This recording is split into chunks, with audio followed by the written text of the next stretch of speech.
한 인생을 살려내고 변화시키고 새롭게 만드는 그 신앙의 힘, 신앙의 진수가 과연 무엇일까요? 도대체 무엇이 사람을 변화시키는 걸까요? 무엇이 그 사람을 새롭게 만드는 걸까요? 여러분은 무엇 때문에 변하셨습니까?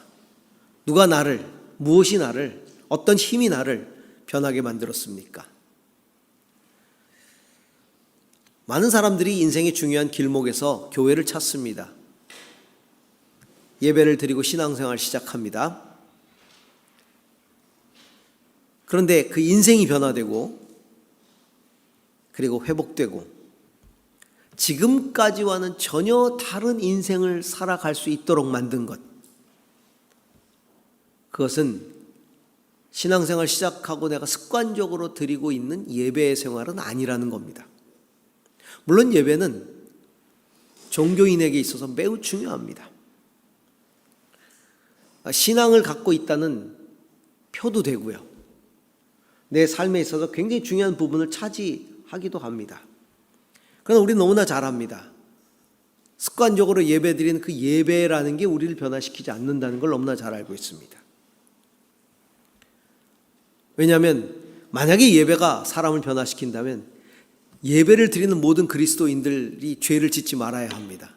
예배를 드리는 모든 사람들이 다 선하게 변화되어야 되고 예수님 다 닮아야 됩니다. 그렇지 않다는 건 어떻게 증명합니까? 예배 드리고 주차장을 나갈 때 증명이 됩니다. 저희는 조금 더 여유가 있지만은 아주 큰 대형 교회들 보면 주차가 전쟁입니다. 그래서 예배를 은혜롭게 잘 마치고 나가다가 주차장 입구에서 서로 성도 간에 그리고 주차위원들 간에 그 영적 전쟁이 엉뚱한 데서 벌어지고 있습니다. 세상 속에서 치러야 할 전쟁이 예배당 뜰을 나가기도 전에 벌어지고 있는 모습을 보면 예배가 사람을 변화시키는 것 같지는 않습니다. 제가 말씀드리는 이 예배는 습관적인 예배를 의미하고 있는 겁니다. 이 영적인 생명력이라는 것, 사람을 변화시키고 새롭게 만들고 전혀 다른 삶을 살게 만드는 이 영적인 생명력은 습관적인 종교 생활에 있지 않다는 겁니다. 그 생명력은 말씀 속에 있습니다. 엄밀하게 말하면 말씀하시는 하나님을 만날 때입니다. 왜냐하면 성경을 읽는다고 해서 다 변화되지 않거든요. 큐티한다고 해서 다 변화되지 않거든요. 말씀하시는 하나님을 그 말씀을 통해 만날 때입니다. 말씀하시는 하나님을 만날 때 그 말씀은 내 심령과 골수를 찔러 쪼갭니다. 그리고 내 인생이 거기 부딪힙니다. 그러면서 영적인 삶이 시작되는 겁니다. 그래서 어떤 신학자는 말하기를 습관적인 예배의 삶을 제사신앙이라고 말한다면 말씀하시는 하나님을 만나는 걸 책의 신앙, 말씀 신앙이라고 나누었습니다.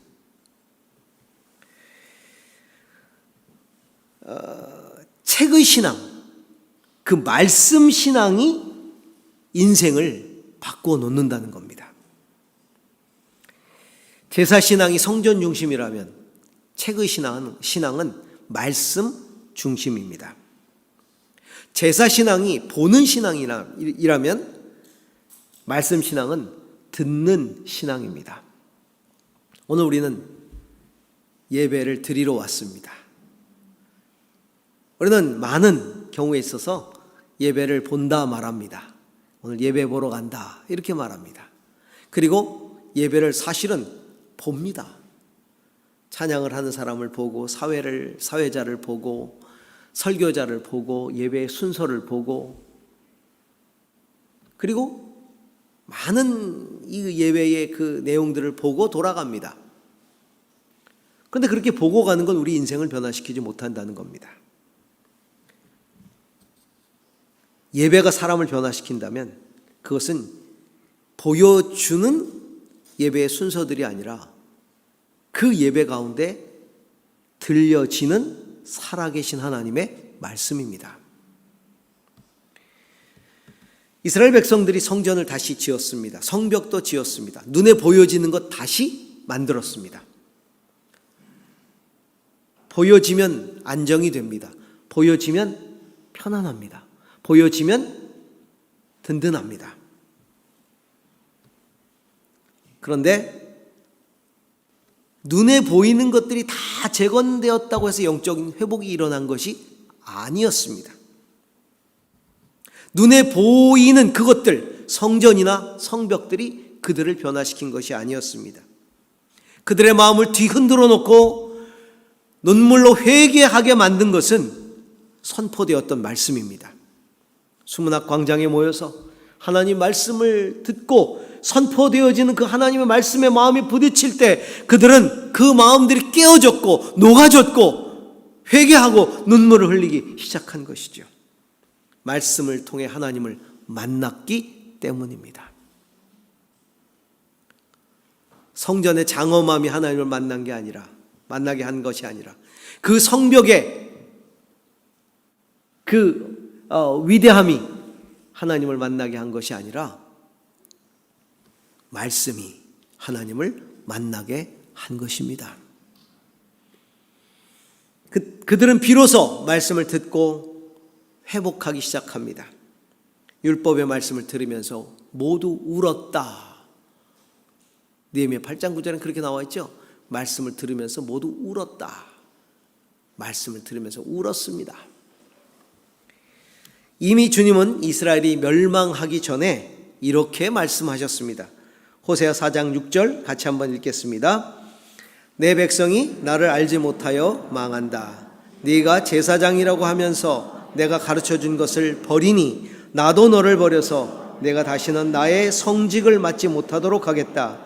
내 하나님의 율법을 내 마음에 두지 않으니 나도 네 아들 딸들을 마음에 두지 않겠다. 내 백성이 망하는 것은 성전이 없어서 망하는 게 아니라는 겁니다. 제사가 없어서 망하는 게 아니라는 겁니다. 내 백성이 망하는 이유는 마음에 말씀을 두지 않았기 때문이다. 그래서 나도 너와 내 자녀들을 마음에 두지 않겠다라고 말씀하고 있는 겁니다. 호세아 6장 6절입니다. 다시 한번 읽겠습니다. 나는 인애를 원하고 제사를 원하지 아니하며 번제보다 하나님 아는 것을 원하노라. 나는 인애, 인자와 사랑, 자비와 사랑을 원하며 제사를 원치 아니한다. 무슨 말씀입니까? 제사라는 게 의미 없다는 얘기가 아니라 말씀을 순종하는, 말씀을 행하는, 그래서 인자와 자비를 실천하는 그 사랑의 행위 없이 형식적으로 하는 제사를 원하지 않는다는 겁니다. 그리고 그렇게 형식적으로 드리는 번제보다 진짜 하나님을 제대로 알고 순종하는 그것을 원한다 라고 말씀하시는 것이죠. 자, 호세아 8장 11절 다시 한번 읽습니다. 에브라임이 죄를 용서받으려고 제단을 만들면 만들수록 늘어난 제단에서 죄가 더욱 늘어난다. 아이러니죠. 죄 용서함을 받으려고 제단을 늘리고 제사를 많이 드리는데 제사를 더 많이 드릴수록 죄는 더 많이 짓고 있다. 하나님의 책망입니다. 이렇게 말씀에 귀를 기울이지 않고 말씀을 마음에 두지 않았을 때 하나님은 이스라엘을 멸망케 하셨습니다. 그리고 포로로 잡혀가게 하셨어요. 그래서 아예 제사를 못 드리게 하셨어요. 하나님의 말씀도 들을 수가 없었어요. 말씀에 귀를 기울이지 않았던 이스라엘 백성들은 포로 생활을 하면서 그 참담함을 경험하고 돌아와서야 비로소 영적인 회복은 말씀하시는 하나님 앞에 서야 일어난다는 것을 깨닫게 된 것입니다. 오늘 우리들도 영적으로 정말 회복하기를 갈망합니다. 우리가 신앙생활 하다 보면 영적으로 굉장히 쇠락할 때가 있습니다. 항상 영적으로 충만하지 않습니다. 어떤 경우는 영적으로 굉장히 이 침륜에 빠집니다. 힘들어집니다. 그래서 누구나 다 그럴 때 되면 갈망을 하지. 하나님, 나를 영적으로 회복시켜 달라고. 회복시켜 달라고. 그 영적 회복이 어떻게 일어납니까? 말씀하시는 하나님 앞에 설 때에 회복이 일어납니다. 범죄한 아담이 어떻게 회복했어요? 범죄한 아담이요, 나뭇잎을 따다 자기가 자기 수치를 가리고 하나님을 피해 숨었습니다. 하나님을 피해 숨는다고 영적 회복이 일어나는 게 아니죠. 하나님이 아담을 불러내십니다. 아담아, 네가 어디 있냐? 네가 어디 있냐? 내 앞에 서라. 부끄러워도 내 앞에 서라. 수치스러워도 내 앞에 서라. 힘들어도 내 앞에 서라. 여러분, 죄를 짓고 벌거벗겨지고 타락하고 무너지고 힘들어서 우리는 하나님 앞에 서기가 부끄러울 때가 있습니다. 서고 싶지 않습니다. 그럴 때 우리는 예배도 쉬어봅니다. 말씀 성경책도 덮어봅니다. 세상적으로 나가 살아보기도 합니다. 여러분, 회복이 일어납니까? 마음이 편합니까? 언제 회복이 일어나나요? 힘들어도 어려워도 부끄러워도 다시 하나님 앞에 설 때입니다. 그때 하나님 앞에 서면 하나님은 말씀하십니다. 그 음성을 들어야 합니다. 그 하나님의 음성이 들려오기 시작할 때, 다시 마음에 부딪히기 시작할 때 회복이 일어나기 시작합니다. 여러분, 그때 그 기쁨을 다 아시죠? 말씀이 회복될 때의 기쁨을 아실 겁니다. 말씀이 다시 들어오기 시작합니다. 말씀이 내 심령과 골수를 찔러 쪼개기 시작합니다. 힘들어도 그 말씀이 내 귀에 들려오기 시작하고 내 마음을 사로잡기 시작하고 내 영이 다시 뒤집어지고 역시 하나님과 교제하고 있다는 것을 느끼게 될 때, 어릴 때 잘못을 많이 범하기도 하죠. 공부를 안 해서 혼나기도 합니다. 저는 어릴 때 월말고사라는 걸 늘 봤던 세대입니다. 한 달에 한 번이면 꼭 월말고사를 봐요. 참 학교가 잔인했어요. 왜 한 달에 한 번씩 꼭 시험을 보는지, 그리고 시험을 보면 왜 한 달에 한 번씩 성적표가 나와야 하는지, 꼭 그렇게 잔인하게 성적표를 보내야 합니까? 묶었다가 한꺼번에 방학할 때 보내든지. 그리고 더 잔인한 건 꼭 부모님의 도장을 찍어 오는 겁니다. 반드시 부모님의 도장을 찍어 오게 합니다. 한 달에 한 번은 지옥이 임합니다. 성적표를 들고 집으로 돌아올 때 진짜 죽고 싶은 마음을 가졌던 적이 한두 번이 아니죠. 그러면 성적표를 내놓습니다. 야단 맞죠. 공부를 그렇게 안 하더니 그러면서 막 야단을 맞습니다. 야단을 맞고 나면 어떻게 됩니까? 마음이 편해집니다. 그게 끝나야 마음이 편해집니다.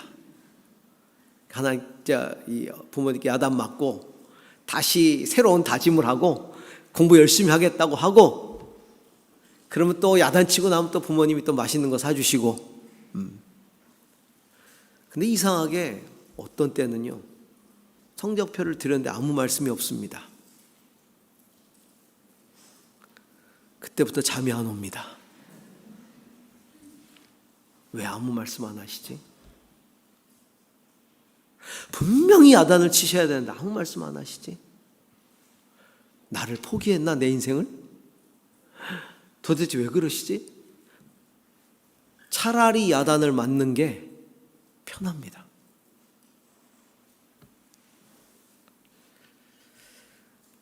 그래도 야단을 치셔도 내게 관심이 있고, 야단을 치셔도 그래도 나를 사랑하고, 그런 것들을 확인하는 게 마음이 편합니다. 여러분, 그게 회복입니다. 회복은 다른 데 있지 않습니다. 하나님이 나와 그래도 함께하고 계신다는 것들을 항상 느끼는 게 회복입니다. 근데 어느 순간에 느껴지지 않습니다. 내가 잘못을 해도 하나님이 아무 말씀이 없습니다. 내가 잘못된 길을 가도 하나님이 막지를 않습니다. 내가 뭐라고 해도 대답이 없습니다.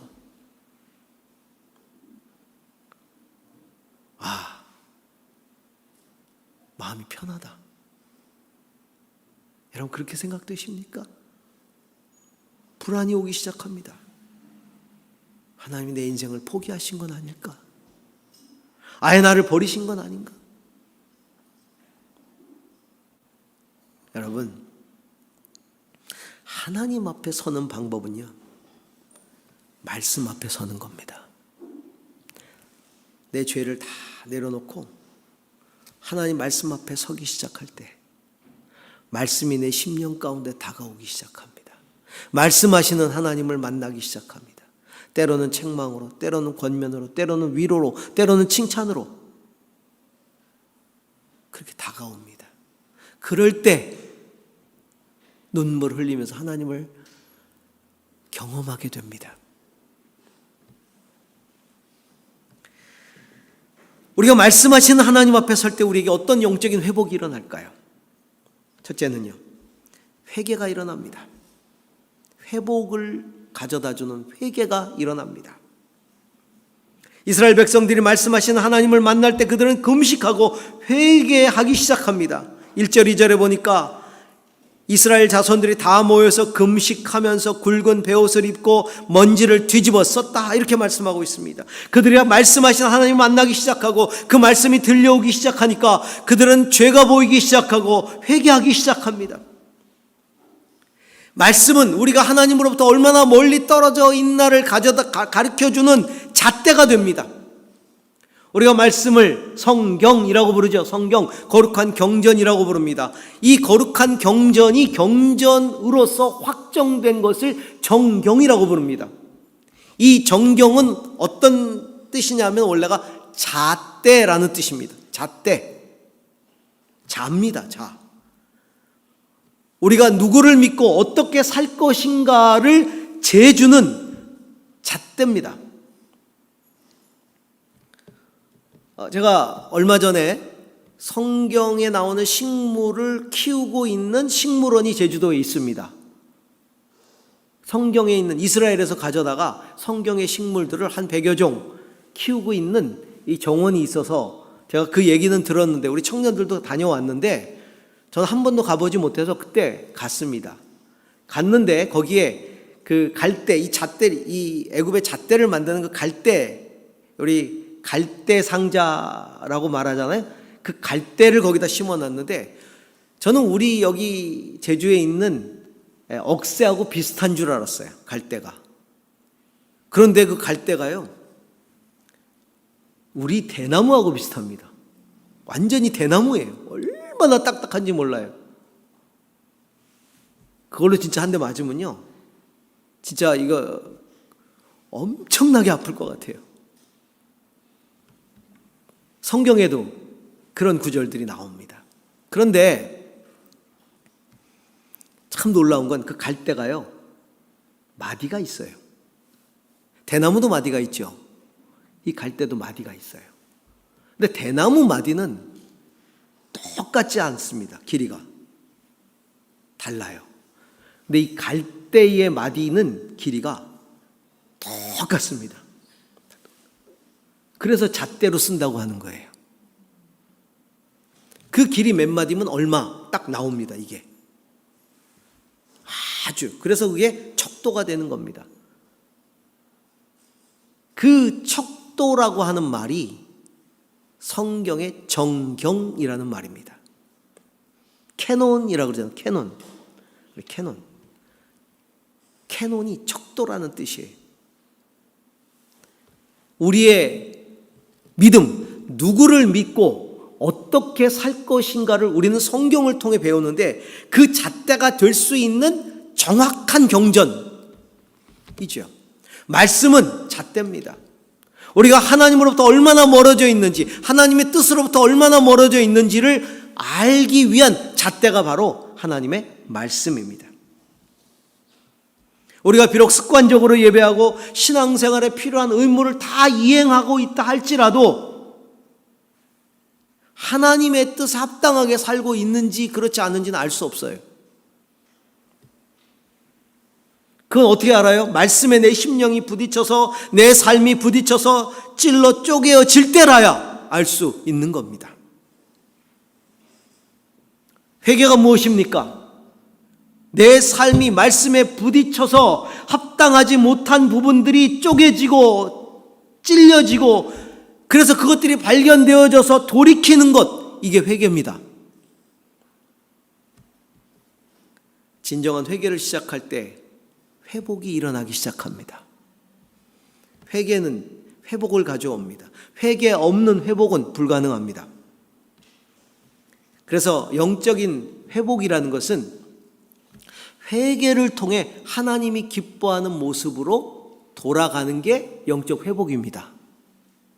그러려면 하나님이 기뻐하지 않는 모습이 뭔지를 알아야 되잖아요. 그래야 돌이키지 않습니까? 그 하나님이 기뻐하지 않는 모습을 보여주는 게 바로 말씀이라는 것입니다. 그래서 말씀은 우리를 회개케 만드는 거예요. 그래서 말씀하시는 하나님 앞에 서면 심령이 애통해지는 겁니다. 말씀 앞에 제대로 서면 애통함이 몰려오지요. 말씀에 부딪히니까 애통함이 몰려오는 겁니다. 이스라엘 백성들이 대속죄일마다 1년에 한 번씩 속죄 제물을 드리고 지성소에 들어가서, 대제사장이 들어가서 속죄의 제사를 드렸어요. 그것이 그들을 진정으로 애통하고 회개하게 만든 것이 아니라 그 지성소에서 백성들의 죄를 사하시는 그 하나님의 말씀이 백성들을 애통하게 만들고 회개하게 만든 것입니다. 성도 여러분, 우리는 시시때때로 말씀하시는 하나님 앞에 나가야 합니다. 그리고 그 말씀 앞에 서야 합니다. 우리가 말씀 앞에 서기를 게을리할 때 우리의 영혼은 회개할 수 없습니다. 회복할 수도 없습니다. 말씀하시는 하나님이 내 마음을 말씀으로 만지시도록 해야 합니다. 말씀하시는 하나님 앞에 내가 서 있으면 하나님이 말씀으로 만지시기 시작합니다. 말씀으로 찾아오십니다. 말씀으로 회복시키십니다. 그렇게 늘 나의 영혼을 내어드릴 수 있기를 바랍니다. 이렇게 말씀을 통해 회개하게 되면 어떤 일이 벌어집니까? 세상을 돌이켜서 하나님 앞으로 돌아오게 됩니다. 말씀을 통한 진정한 회개는 돌이킴입니다. 세상으로부터 돌아서서 하나님 앞으로 돌아오는 겁니다. 오늘 성경을 보니까 이렇게 나옵니다. 2절에 이스라엘 자손은 모든 이방 사람과 관계를 끊었다. 그들은 제자리에 선 채로 자신의 허물과 조상의 죄를 자백하였다. 모두들 제자리에서 일어나서 나 4분의 1은 주 하나님의 율법책을 읽고 또 4분의 1은 자기들의 죄를 자백하고 주 하나님께 경배하였다. 이스라엘 백성들이 회개할 때 그 모습이 어떻습니까? 이방 사람과 관계를 끊었다, 이렇게 나옵니다. 그것은 바벨론 포로 생활을 할 때 그들이 얼마나 이방 문화에 도취되어 있었는지, 성경을 보니까 하나님의 뜻과 거리가 너무나 먼 삶을 살아왔다는 걸 보게 된 거예요. 그리고 자기들이 행하는 모든 행동과 생각과 가치들이 다 하나님 뜻과 거리가 먼 이방의 문화, 이방의 관습, 이방의 가치, 이방의 어떤 철학들, 그런 것들의 지배를 받는 것이라는 걸 깨닫게 된 겁니다. 그래서 그것과 절교했다는 건 뭐예요? 하나님 뜻에 합당하지 않은 관습, 습관, 가치 이런 것들을 내려놨다, 버렸다라는 겁니다. 정리했다는 겁니다. 회개는 영적 구조조정입니다. 회개는 영적 구조조정입니다. 회개할 때는 반드시 영적인 구조조정이 일어나야 합니다. 끊어야 할 것 끊는 겁니다. 정리해야 할 것 정리하는 겁니다. 그것이 죄임을 발견하는 것이고 깨달았을 때 버려야 되는 겁니다. 여러분, 우리가 IMF 겪지 않았습니까? 1997년에 IMF를 겪고 제가 이제 98년에 그 다음에 교회를 개척했는데 제주 와서 우리 IMF를 겪었습니다. IMF를 겪으면서 제일 먼저 국제통화기금이 우리에게 요구한 게 뭐였습니까? 구조조정하는 거였잖아요. 구조조정해라. 지금까지 이 IMF의 구제금융을 받을 수밖에 없게 만든 이 잘못된 이 경제 안에서의 잘못된 여러 요소들을 빨리 다 없애버려야 되는 거죠. 조정을 해야 되는 것이죠. 그래요. 회개란 영적인 구조조정이 내 안에서 일어나는 겁니다. 심지어는 오늘 성경을 보니까 그들이 자신들과 조상의 죄까지도 하나님 앞에 회개했다고 말합니다. 자신의 죄를 깨닫고 이 죄를 버리는 데 끝나는 게 아니라 이 죄를 들여다보니 이 죄는 자기만의 죄가 아니라 조상 때부터 지어왔던 죄라는 것을 알게 된 것입니다. 그 조상들의 죄까지도 회개한 것이죠.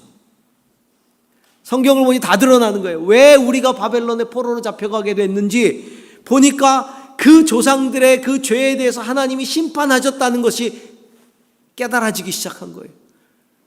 그리고 그 모습들이 지금 자기들 안에 있다는 걸 깨닫게 된 거예요. 그러니까 내 죄만이 아니라 조상들의 죄까지도 하나님 앞에 회개한 것이죠. 여러분, 이 일이 시작되어야, 이 회개가 있어야 내 다음 때에 그 죄가 이어지지 않습니다. 나도 모르게 그 죄를 그대로 짓고 내가 짓는 죄를 누가 보고 배워요? 우리 자식들이 보고 배우는 거예요. 우리 부모가 예수 믿으면서도 그렇게 살고 예수 믿으면서도 그런 죄를 짓고 그렇게 살아가는 모습을 자식이 보면서 자기도 예수 믿으면서 똑같은 죄를 짓는 거죠. 내 대에서 끝내야 돼요. 참된 회개를 통해 내 대에서 그거가 다 끊어져야 되는 거예요. 이게 회개예요. 구조조정 일어나야 됩니다. 영적인 구조조정이 내 자신 안에, 우리 가정 안에 다 일어나기를 주의 이름으로 축원합니다.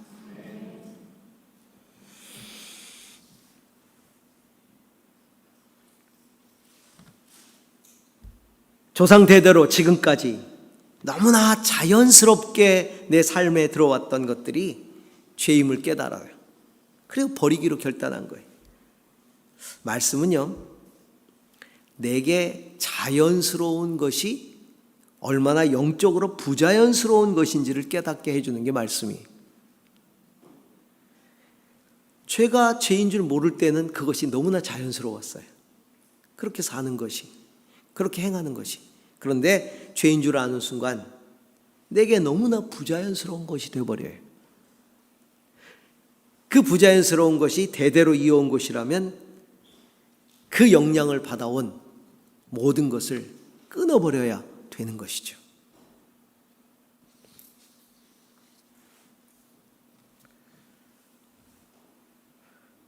그것을 알게 하는 게 말씀뿐입니다. 말씀만이 그것이 얼마나 부자연스러운 것인가를 알게 해줍니다. 여러분, 조상 대대로 내려오던 하나님의 뜻과 합당하지 않은 그 자연스러운 것들이 말씀을 통해 부자연스럽게 내게 다가올 수 있기를 축원합니다. 그래서 이스라엘 백성들은 낮 시간 동안 4분의 1 동안 말씀을 읽었고 깨달아진 것들, 그 4분의 1 동안 읽으면서 성경을 쭉 읽고 해석하면서 깨달아진 자기의 모든 잘못들을 4분의 1 동안 또 낮 시간의 4분의 1 동안 회개의 기도를 했다는 겁니다. 우리가 부흥 집회를 하고 나죠. 영적 부흥 집회를 합니다. 봄에 부흥 집회를 하고 가을에 사경회 합니다. 말씀 앞에 서는 시간이죠. 우리가 생각하는 부흥이 뭡니까? 한 6개월쯤 지나면 심령이 컬컬해져 가지고 뭔가 좀 만족스러운 은혜를 좀 경험하려고, 물론 필요합니다. 그러나 우리가 부흥 집회를 하는 목적은 영적인 부흥을 위해서인데, 영적인 부흥이란 영적인 회복이 일어나야만 부흥이 일어나고요.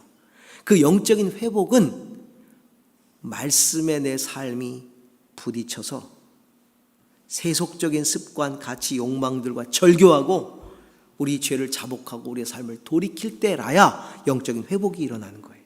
그래서 말씀 앞에서 우리가 돌아서기 위해서 영적 부흥 집회를 하는 거예요. 사경회를 하는 거예요. 그리고 그 영적인 회복을 통해서 영적인 부흥을 경험하도록 하기 위함인 것입니다. 버림과 돌이킴, 이것이 회복의 요소예요. 버림과 돌이킴입니다. 세 번째입니다. 말씀하시는 하나님 앞으로 돌이키는 진정한 회개는요, 뭘 회복시키냐 하면, 그렇게 회개할 때 예배가 회복됩니다. 참된 예배가 회복됩니다. 이스라엘 백성들이 회개하고 눈물 흘리고 4분의 1 동안 말씀 듣고 4분의 1 동안 회개하는 기도를 할 때 어떤 일이 벌어졌어요? 하나님을 찬양하는 일이 벌어져요. 창조주 하나님을 찬양하기 시작합니다. 경배하기 시작합니다. 온 백성들이 하나님께 나아가기 시작합니다. 왜요? 껄끄러움이 사라진 거예요. 하나님과 껄끄러움이 사라진 거예요. 우리가 누군가의 관계도 그렇잖아요. 누군가 껄끄러우면 그 사람 앞에 서기가 어려워요. 그렇죠? 얘기를 해도 그냥 설렁설렁 하고요. 그게 사라져야 그 사람하고 당당히 만나서 이야기하게 됩니다. 인생살이 하다 보면 제일 힘들 때가 언제입니까? 인간관계에서 나한테 뭔가 큰 잘못을 저질렀어요. 그 사람이 나를 막 욕하기도 하고 모함하기도 하고 여러 가지로 나에게 막 해코지하기도 하고, 너무 불편한데 그 사람이 나한테 와서 아무 일도 없었던 것처럼 막 이야기할 때, 나하고 이야기하고 나를 막 가까이 하는데 아무 일도 없었던 것처럼 얘기를 해요. 이때 요즘 아이들 말로 뭐가 오죠? 멘붕이 옵니다. 뭐지? 저 사람 뭐지? 나는 지금 저 사람 얼굴만 봐도 막 이 치가 떨리는데 저 사람 아무 일도 없었던 것처럼. 이런 경우가 심심치 않게 있어요. 인생 살다 보면. 우리가 하나님 앞에 그럴 수 있다는 거예요. 아무 일도 없었던 것처럼 하나님 앞에 나가서 하나님 만나자 그러고 얘기하자 그러고, 하나님 너무 껄끄러운데, 하나님 말씀하셨잖아요. 너희와 내 사이에 거리를 낸 것은 죄 때문이다 그러잖아요. 죄가 이 사이 거리를 냈다. 그 죄 때문에 하나님 가까이 하실 수 없는데 이 사람 아무 일도 없는 것처럼 와서 기도하고 요구하고 말씀해달라 그러고, 하나님 말씀하시지 않았는데 말씀했다고 그러고 자기 생각을 가지고 말씀이라고 그러고, 하나님 너무 당황스러운 것이죠. 그렇죠? 적어도 그래도 그나마 잘못한 게 깨달아져서 하나님 앞에 잘 못 나가. 기도도 잘 안 돼. 말씀을 읽어도 잘 들어오지 않아. 그래도 그건 양심적인 거예요. 그렇죠?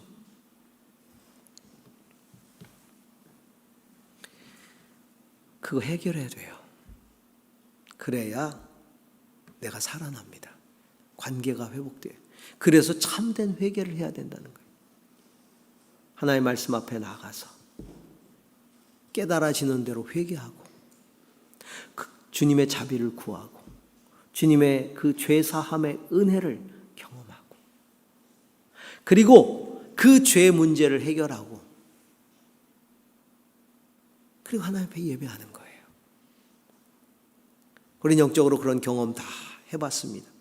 그런 것들이 구름과 같이 거쳤을 때 우리가 얼마나 기쁘게 예배했습니까? 하나님이 내 찬송을 받으시고 내 기도를 받으시고 내 예배를 받고 계신다는 사실을 누구보다도 내가 잘 느끼잖아요. 내가 정말 하나님 앞에 막 회개했을 때, 그리고 정말 구름이 다 거치고 진짜 하늘 문이 열리는 것처럼 그런 영적인 세계가 열리면서 하나님의 은혜가 막 물밀듯이 쏟아져 내려올 때 얼마나 은혜가 되던가요?